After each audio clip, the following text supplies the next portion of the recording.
Okay, so let's start off with you've basically figured out what games you want to play, and you think you may have found your character, but you're still unfamiliar with how you want to go about practicing situations and what you should do, period. Because some people literally go into practice mode and they have no idea what they're supposed to be doing, especially because the people around them say, hey, you want to get better, you gotta practice.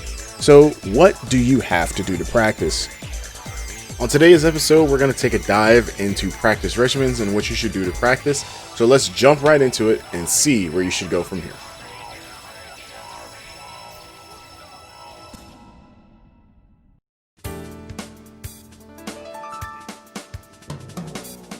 One of the first things that I recommend is you start off with the fundamentals. You get used to what the buttons do and what button is supposed to be special cancelable.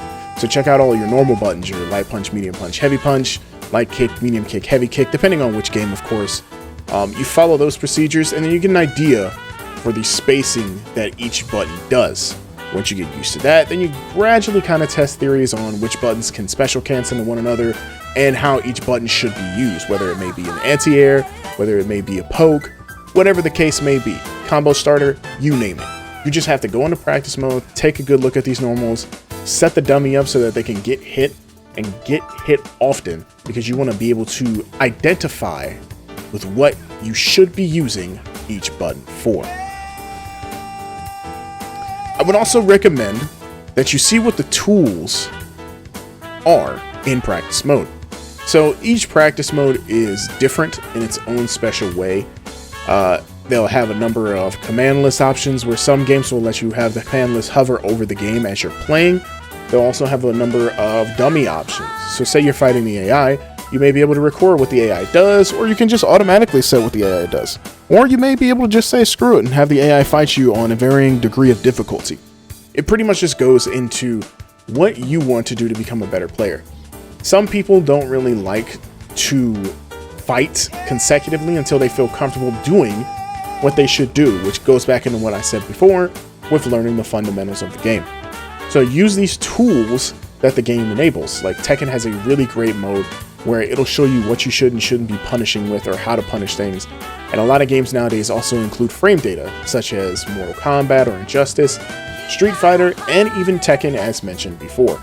So use these tools to your ability, because they're going to be extremely helpful when deciphering what is what. And of course, if you don't know what frame data is, I can go into detail in the future. Frame data is not something that I recommend a beginner delve too deep into, because then it's going to overcome their entire thought process on how the gameplay should go. I also recommend practicing combos that aren't the end-all be-all for a player. There are a lot of combos to learn, whether it could be like cancellation combos, long combos that do 60%, 70% depending on what the game is. I recommend doing short and sweet combos and using that knowledge to basically make yourself in a better situation. Something as simple as a low forward into a fireball into a super is one of the quintessential things that any like Ryu player should know how to do, because this is a short, simple combo that helps with your damage output.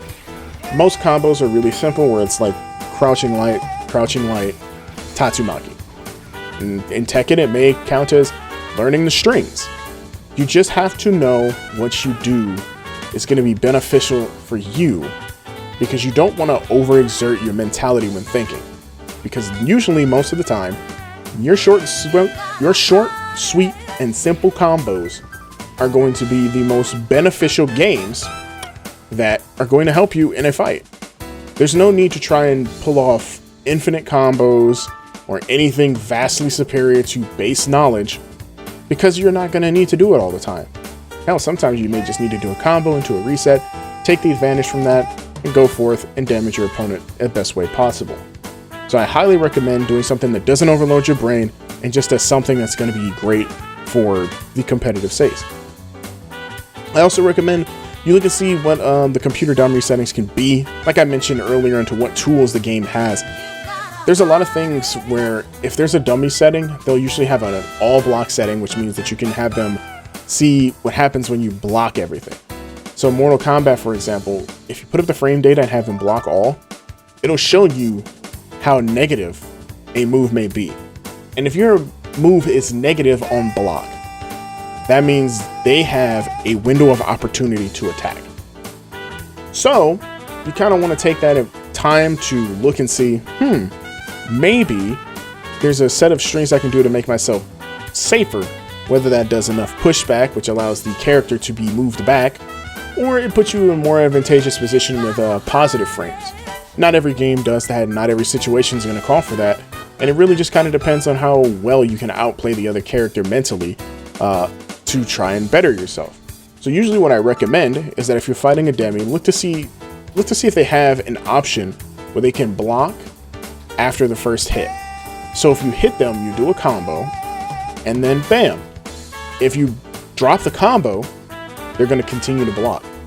This way you can practice your strings for combos, and you can also practice easily how good a move is on block.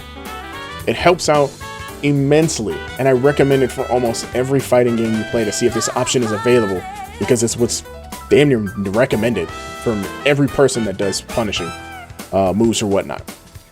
I also recommend to practice punishing moves. This is a little more in depth, but usually dummies will have an option to record a move or a set of move. May be the game, may not be the game, but you can put up a string from Mortal Kombat or Tekken, or a special move from Street Fighter, whatever the case may be, and you can take that information and you can block it, or you can find a way to have them whiff to then practice hitting them with a combo of any sort, just so you can practice punishing that move. Because more times than not, if you are truly patient, you can block a lot of opportunities that the opponent may have, and you can use that to your advantage to become a better player.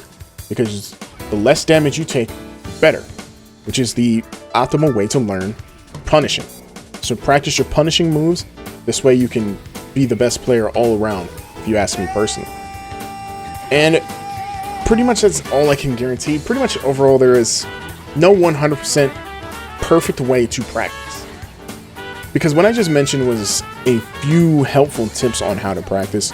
Because like I said, there's no perfect way to practice. You have to go in there and find out what works best for you. This is just a practice mode theory. Some people practice better from learning the bare minimum and then going up against like the computer in arcade mode. Or they have a better opportunity of going into player matches where the ranking doesn't matter, and they practice that to become a better player to see these opportunities right in front of them. It's all about how you think you may become a better player. So I take every chance to look into the game's options, see what modes are presented to you, and try to find what works best for you.